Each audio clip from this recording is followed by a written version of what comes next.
Hello everybody, my name is Rachel and welcome to my channel, Collinati. Today I am diving into my June reading wrap-up, and I'll be doing this one in two parts because June was a bonkers reading month. For some reason I got my reading mojo back and I was enjoying like everything I was reading, so I have a lot of things to talk about and it'd just be easier to do two videos and not have them be massively long. So yeah, let's get into it. I'm almost caught up on talking about everything I've read so far this year. The end is in sight and I just want to get this done with now. First is A Snake Falls to Earth by Darcie Little Badger. I really enjoyed this. I loved her previous novel, Elatsoe, and while A Snake Falls to Earth is different from Elatsoe, it also has a lot of similarities of the things that I really love. I love how she incorporates traditional storytelling, the old stories of like the Lipan tradition into the world, and how those stories matter to the characters. I love how she brings the magic and the myths into the contemporary world, and I really love how she writes kids and teenagers and their relationships with their families. This story follows two characters, a human girl named Nina, I believe, and a cottonmouth boy who's like a spirit person named Ollie. They are in separate worlds, but their adventures bring them together eventually. Nina is trying to figure out some mysteries in her family. She believes in the old stories and she knows something strange happened with her great-grandmother, I believe. And she and her family are trying to help her grandmother, who cannot leave her land and is in the path of an incoming hurricane. They're waiting for a natural disaster to happen. Ollie, in the other world, is trying to save his friend Ami, who is on the verge of death because his species of toad in like the Earth world is on the verge of extinction, and they eventually cross paths. So there's a lot going on in this. There's some really neat characters. The only criticism I might have of this is that at a certain point I felt like the pacing was a little bit choppy. Like there would be these pretty uneven time jumps between chapters and stuff near the end of the book, and I didn't think that was the smoothest ride, but aside from that, I love this so much. This is a Lodestar nominee this year, and while I may not vote in that because I haven't read all the nominees, this is definitely a top contender. I just super enjoyed it.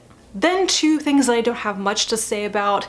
I did read Spy Family Volume 6 by Tatsuya Endo in June. I've talked quite a bit about this series recently because I've been working my way on catching up with it over the last couple of months. So still enjoying it, still don't like Fiona, though I think this is the storyline with like the tennis like battle with her and Twilight, and that was just insanity. I still don't like Fiona, but that storyline was pretty good. I also read like a business self-help book, The 5 Dysfunctions of a Team by Patrick Lencioni.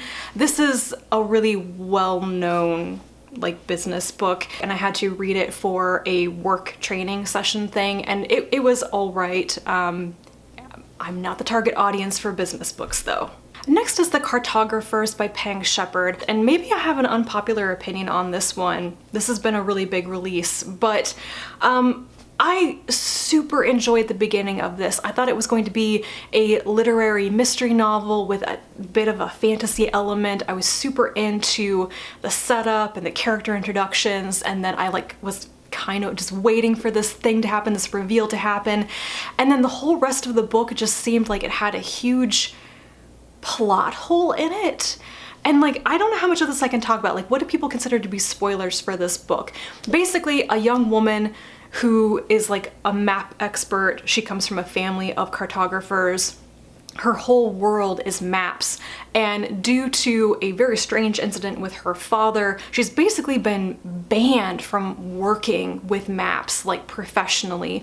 It's a very strange situation, and then her father is murdered, and she's investigating this, and then she comes into possession of this very odd map related to the incident with her father that he had apparently kept. Why did he keep it?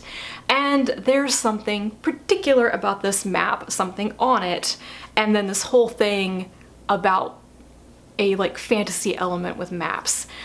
And Let's say I found the fantasy element to be just a big plot hole. I could not see how that would be something that happened regularly that was not known. There are just so many like questions I had about that. And then the second thing is just the way that the story ended. There is another big reveal later on, and I guessed what was going to happen, and I was disappointed that I was right because it just felt like kind of a stereotypical thing to happen with the plot. So this was like a book that really set my expectations high with the first couple of chapters, and then it just went downhill from there.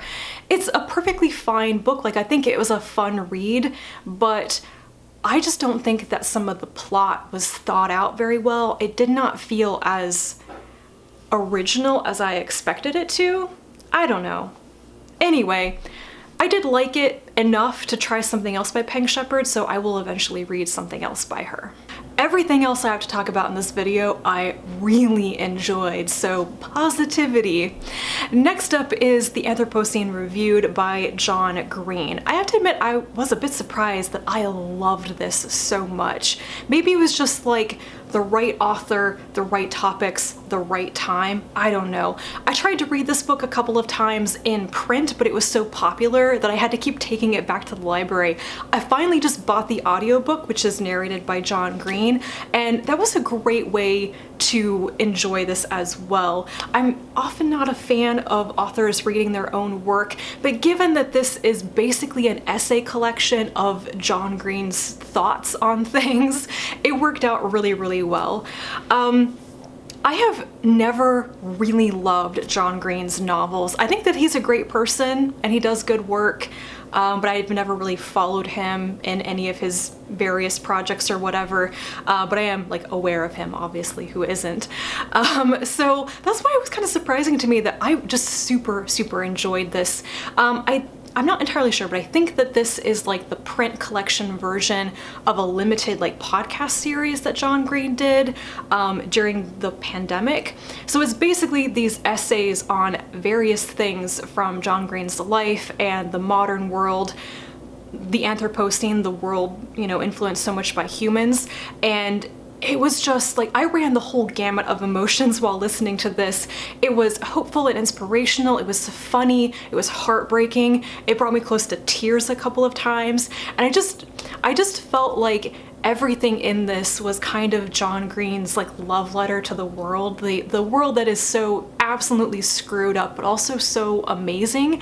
And this collection was a really good reminder to stop and actually think about some things in the world and to appreciate the details, you know, even if it's just your opinion on geese, you know?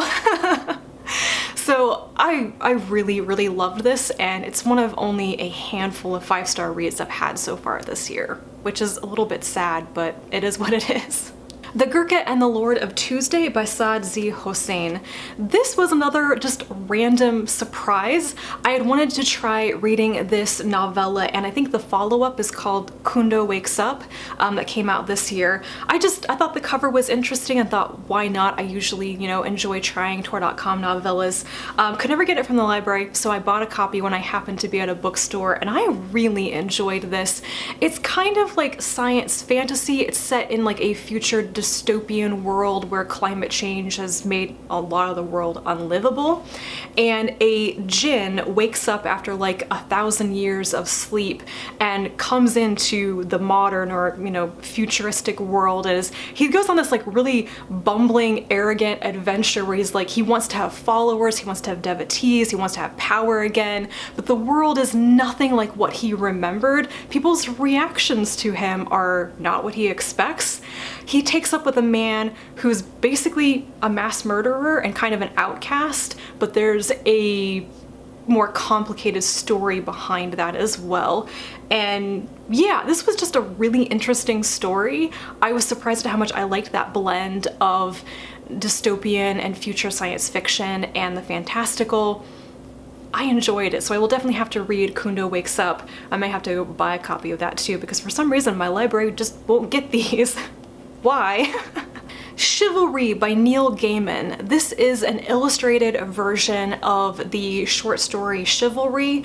I'm blanking on the illustrator's name, which is abysmal of me. I will put it up on the screen. This is just gorgeous. Like, the whole point of this book is the beautiful, beautiful illustrations.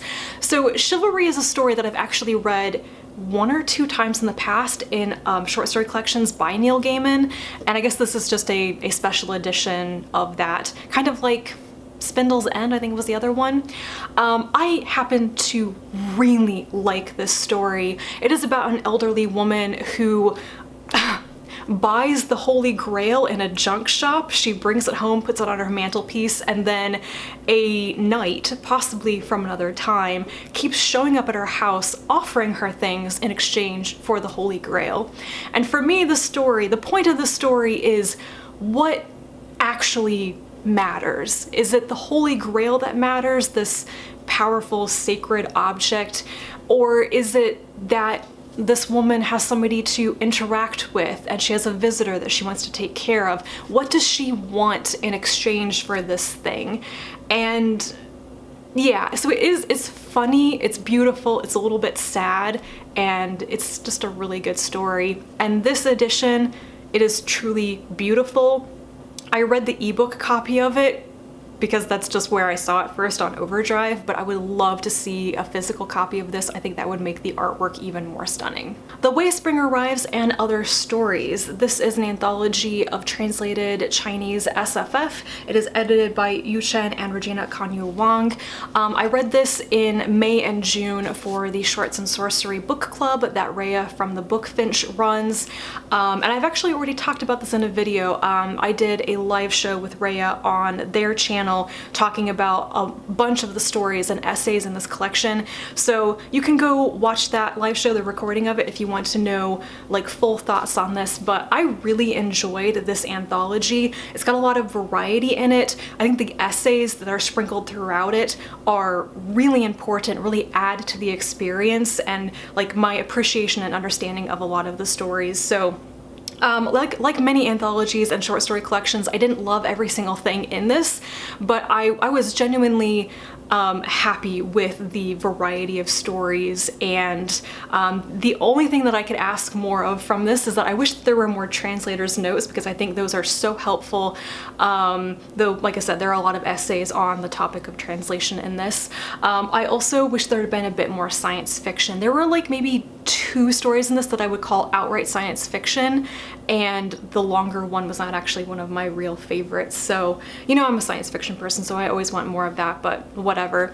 So this was a great anthology. I would highly recommend it. And once again, if you want to know more of my thoughts on like favorite stories and stuff from this, I will link the live show recording for you down in the description below. The Rosa Versailles Book 1 by Riyoko Ikeda. This is a classic shoujo manga series that began in the 1970s. In fact, I think that all the chapters in this big first omnibus date from 1972. I learned about this from Rhea at the Bookfinch and thought I just gotta try that because I've never read like really old, more classic manga before, and this looked like a really fun one. It is a historical romance.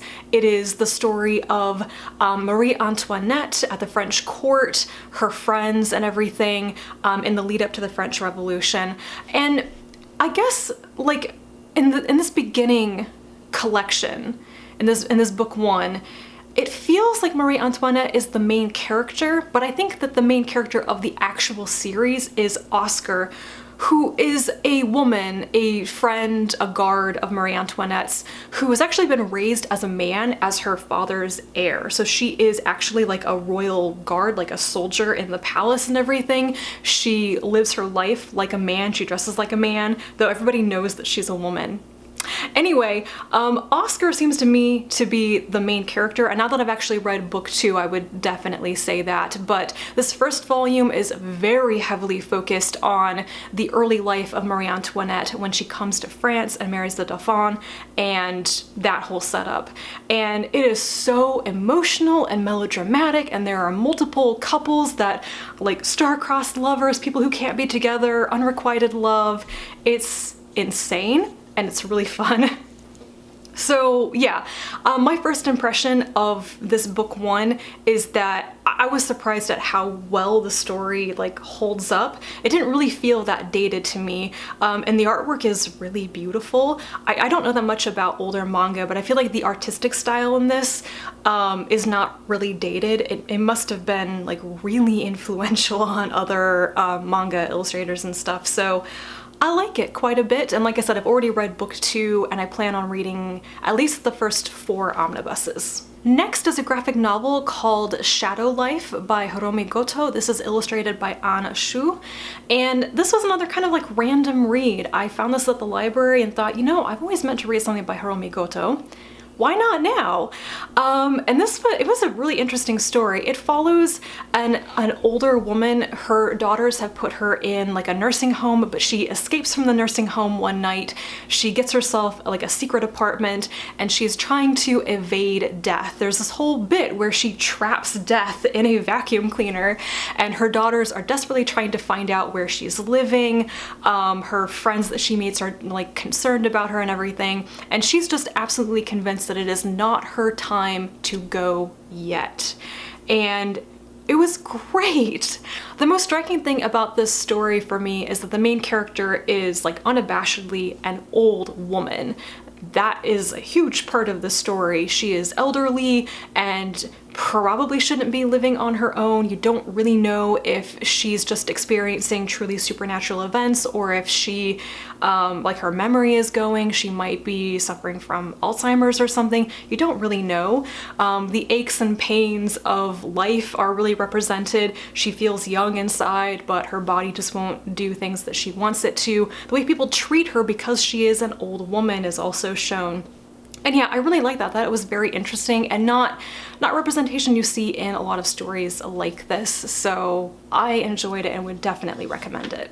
And lastly, for this wrap up is Spear by Nicola Griffith. This is another of my favorite reads of the year so far. This is a retelling of the story of Percival from like Arthurian legend. And let me just tell you, I'm not really keen on Arthurian legend retellings. The only reason I would ever pick up something like this is because I love the author, and believe me, Nicola Griffith is the kind of writer who can make this work. She sets this story in a time period, like I think the early medieval period, that she's extremely familiar with. She's done a lot of research in this era, and she's already written other books and stories in this era.